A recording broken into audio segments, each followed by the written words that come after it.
Hey, what's up? Liron here, way down the corner. I want to do something fun. We're going to do a real-time painting process, and I'm going to paint this scene as if I'm preparing to do a larger piece. So this is it's going to be very abstract, almost. It's going to be very impromptu, on the fly.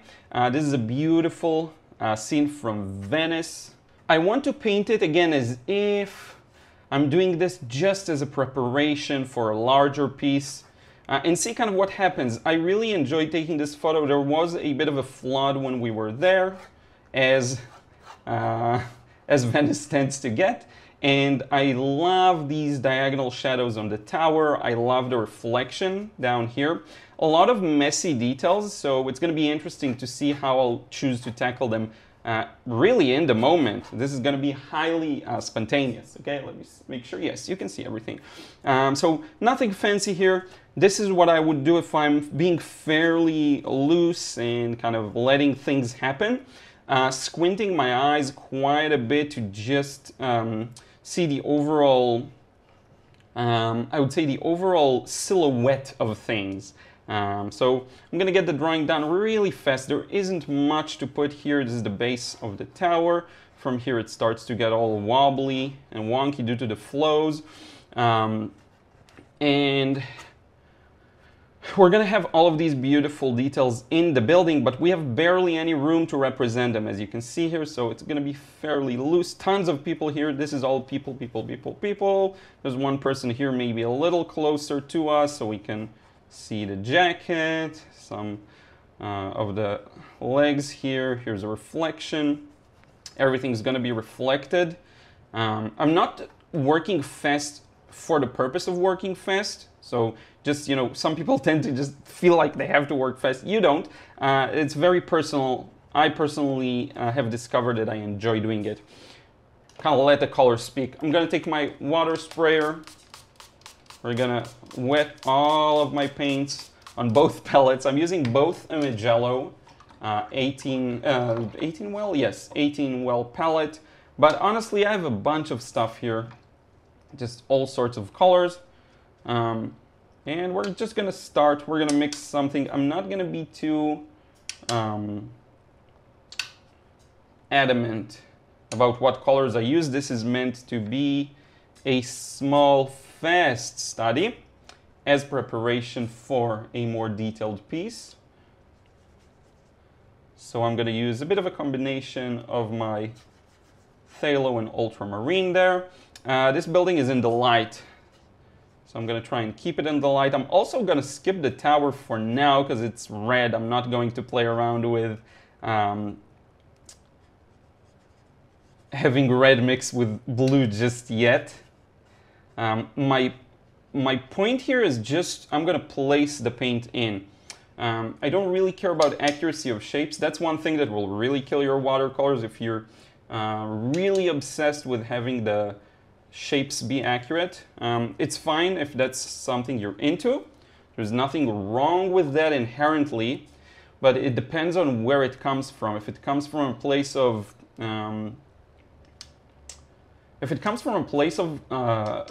perfectionism, and again, there's nothing wrong with it. It's just the result of that perfectionism is going to be, I think, lack of inspiration and connection to the process. That's just how it will feel. So I'm placing in the tower. Again, very basic. I'm not going into too many, details or anything here. We're just placing paint on paper. They are merging here. That is totally fine. Let's add a bit of warmth to those buildings, but it's quite neutral. So I'm using whatever I have on the palette, spraying my paint here quite freely. There we go. Let's test it out. Yeah, that looks good. About right. There aren't too many highlights I would like to skip. Most of the details are going to come from the shadows later on. Most of the buildings are going to be covered in this slightly neutral to warm layer. But we don't have too much time to fuss with this right now, because let's make this building all the way here as I stop the sky there. because I want to, and I'm going to tilt it a bit so that the blue doesn't continue making its journey down there. I'm going to start reflecting. Okay, so I'm going to reflect whatever shape I have here onto the ground. And we have a reflection of this entire thing. I forgot the name of the basilica, or whatever you call that, but I loved it. We actually listened to an audio tour, and it was really fun when we were there. Now here I have to introduce some coolness because it's here. So let's start cooling this off now, all the way down to these kind of shadowy shadows. Again, I'm squinting and I'm trying to see the overall picture. I'm not getting things down perfect, okay? It's really important to understand. I'm looking at this in large areas. So I'm going to start with this brighter phthalo for the reflections.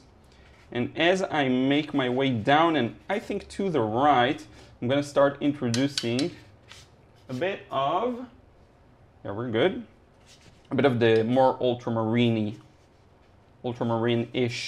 Probably need to be a little purple too here in the shadows. Again, I don't have time to mix things accurately, so don't even try. For now, like, I'm not even trying, okay? I'm just trying to get the overall composition. Now, why does this help me, or how does this help me? It actually helps me to be more prepared for the final piece, because I mostly get a good feel for what colors I'll be using. Honestly, that's, I think, to me, the main thing, because colors are still something that eludes me sometimes. Now, I'm going to spray a bit on that. Colors are still something that eludes me, so this definitely will help me with that. Now I'm going to start mixing something a little darker here with my kind of burnt umber and French ultramarine. I do need it to be more on the cool side. Let's add a bit of the phthalo, and I'm going to start seeing if I can darken it. You know what? I think it's more on the purple side. It's very confusing to me, colors. You're probably in the same boat sometimes. Colors can be quite a confusing matter. Don't worry, we'll get it. I'm looking for an overall impression / silhouette that works, okay? And this already starts to work in my eyes. And don't worry, we're gonna add the details to show the pattern on the ground. We're not done here, so don't worry about that. I haven't forgotten. You'll see how it all connects in a second. Let me just mix a bit more warmth here. And I'm going to start trying to erase some of that blue that I wasn't really intending to put there. But all the magic happens in the, actually in the observation stage. Whenever you look at it, here for example, I'm going to go also like this. You look at it, you get an impression, and you figure out how you want it to look. I'm going to add a bit of green here. And again, this doesn't have to be perfect at all. This is more about putting the colors on paper and seeing kind of how they behave. Are these the colors I want for the final piece? Do I want to use something a little different? To me, I actually like these colors so far, so I'm not too worried. I'm going to start adding in some shadows here, just for fun. There is the shadowy side of the building, which, you know, we could add now because it's in the water, it's wet, and we'll get a smoother edge, but we don't have to. And then we have some windows here. You can't see the top, but you can see the top in the reflection, which is fun. Now, I'm gonna let this dry for a couple of seconds, and then we'll come back, because I wanna make sure it's 100% dry before we continue. Okay, so everything is mostly dry now, and I say mostly because when I do these fun sketches, I usually don't care as much that it has to be perfectly dry. Now, I'm gonna start with the part that I feel like currently challenges me the most, and that would be adding the feeling of these stripes going over the pattern of water. This is just the brick pattern under the water. And I'll have to begin by mixing something dark. Now, the darkness in this case will help me. Let me get a test paper. So yeah, in any case, the darkness is gonna help me here because it's gonna make my life a lot easier. The white stripes are gonna be used as stop points, what I like to call stop points. I don't have to paint over these, and I can better divide my washes, so to speak. So there is this brick pattern that goes over somewhere around here. Not perfect, but somewhere around here. I thought I heard Ruth's footsteps, but it looks like she went to the living room. So that would be one. And possibly I could darken it near the bottom just a bit. Let's see if that works kind of real time.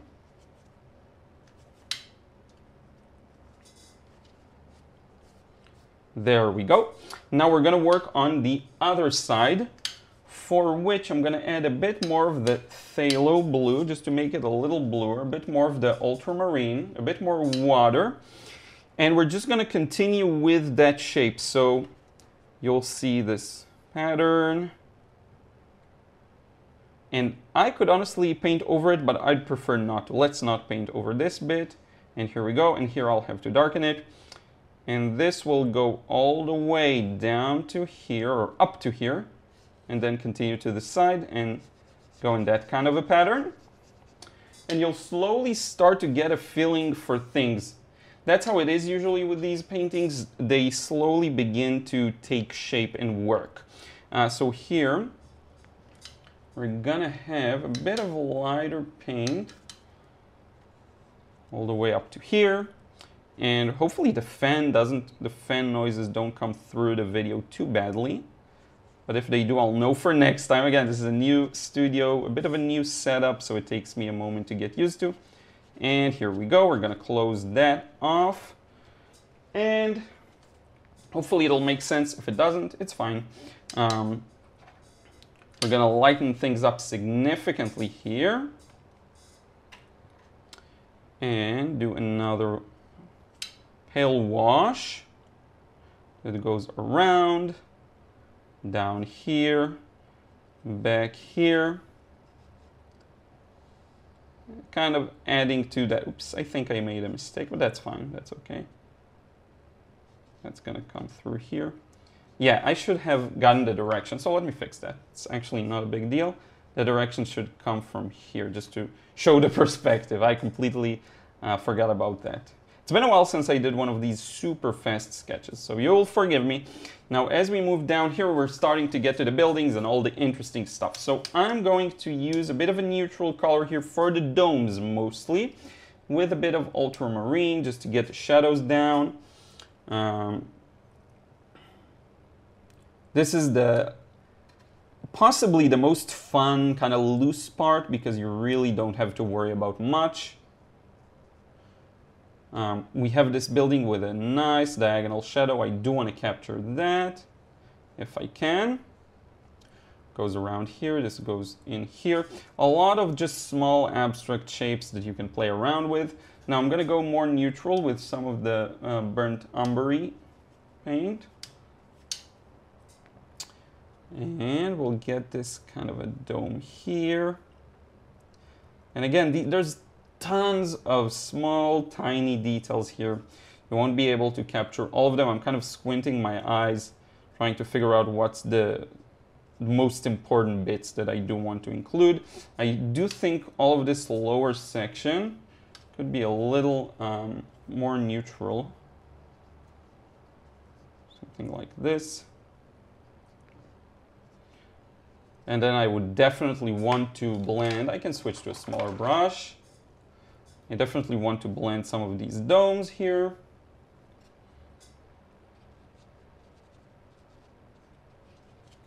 Like so. And then here down in the shadows, I can start to really add the darks. That's going to be one, another one. Like this. And then there's a crowd of people. That's fine. And that is going to actually include some interesting colors. So I'm going to put in some reds that I'm seeing. I don't know why I'm seeing these. I like to spread one color around, then move on maybe to another color, spread that around. And that way you get maybe a feeling of a more colorful crowd. And then as we move down, I'm going to recreate basically these same reflections, only more muted probably. kind of recreating the feel. Doesn't have to be accurate. Again, this is almost abstract. This is how I like to prepare for larger pieces or more detailed pieces, or even to test out and see if I am interested in painting them. Sometimes I'll do this and I'll figure, okay, you know, it's not as interesting to me, probably will not paint it, and that's fine. Like so. And now we're gonna do the big shadow on that tower. I'm using all of my colors. It's very hard to say I'm using this color, that color. It's pretty interchangeable, but I am gonna need it to be a little more on the reddish side. That's good, I think. There we go. And we're gonna get this nice rich shadow of the tower. And connect it with this shadow that kind of reflects, I think, a bit of blue from the sky or from the water below. I'm honestly not sure. And that's going to really make this part of the structure stand out. We're going to get that kind of same shadow, but very loose here, and some very strong darks, but warm around here for people, details on the building, and so on. But you see it starts to take shape. And a bit more of my blue.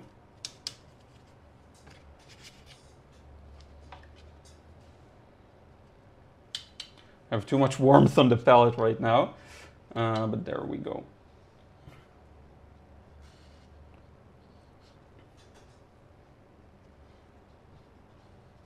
You get to see this is exactly what it looks like without, you know, prettying it.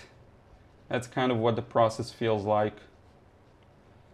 And then we're going to add a bit of red to that blue. Make it a little violet-y and just capture some of these reflections. And I can use that same color, if this goes here, this goes the other way around, just to capture some other reflections. Like so. There's definitely these stripes. I can just rotate this. Like that. And I can use this wetness.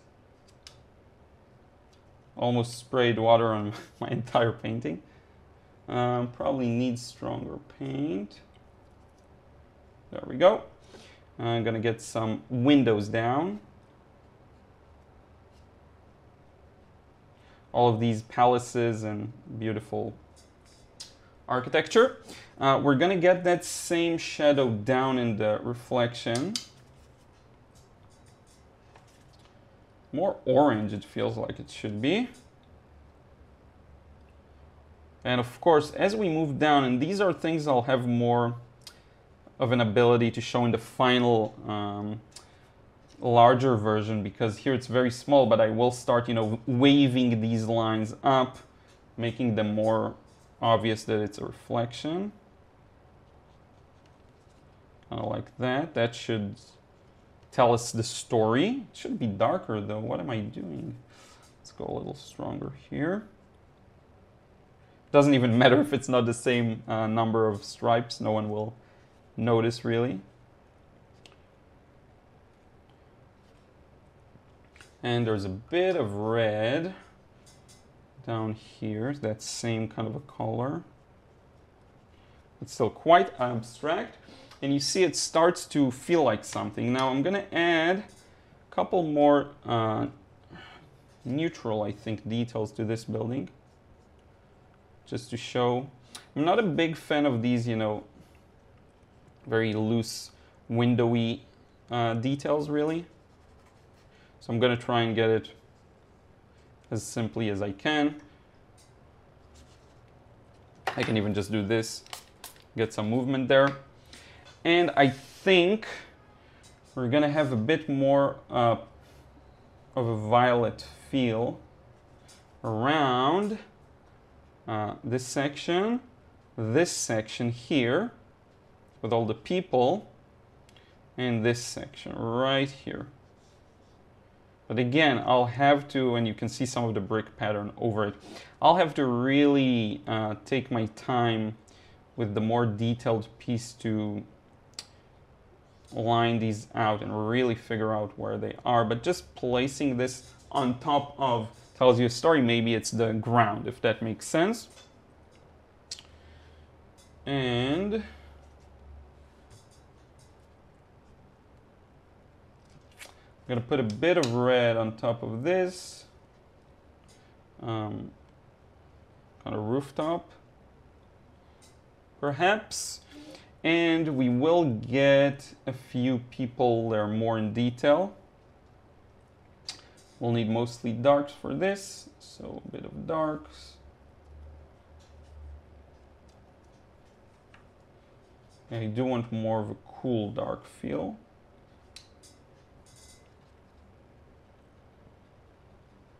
So all of these people, right where the ground is, they're gonna anchor us to the ground. These are people.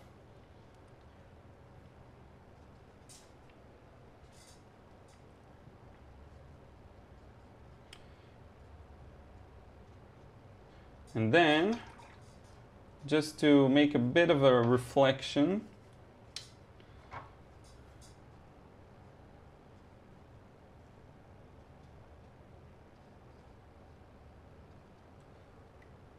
and we can almost erase or blend some of it together to make it look a little more reflection-like. And I think the one thing left, and I have a bit of white gouache here, I do want to see if I can get away with adding a few highlights. And that'll be probably it, so let's see here. So this person standing up close, let's show their shoulders and head. That's a person. There are these pattern of stripes on the ground. Bringing these out on top of a darker area will make it look more like reflections. We have a bit of it going on here, but it's very mild and gentle. But it gives that look of a reflection, right? I'm starting to see it now. Now it starts to work for me, and I really like it. Again, it's on a bit of an abstract plane, right? It's not... it's not visible in the details, but the details, it does tell me a story, and it does tell me, you know, I'll probably change this composition, maybe get rid of this building because I don't like the way it looks in the scene in general. We do have some windows here. Let me add those.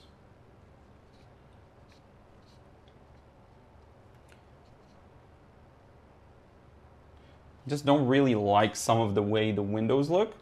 I really like this building. I'll have to figure out a more, I think a more effective way of conveying or expressing its shapes. I think I just haven't used any horizontal shapes for it, honestly, and that could help. So if I bring in something like this, very horizontal to the picture, that could also bring it together.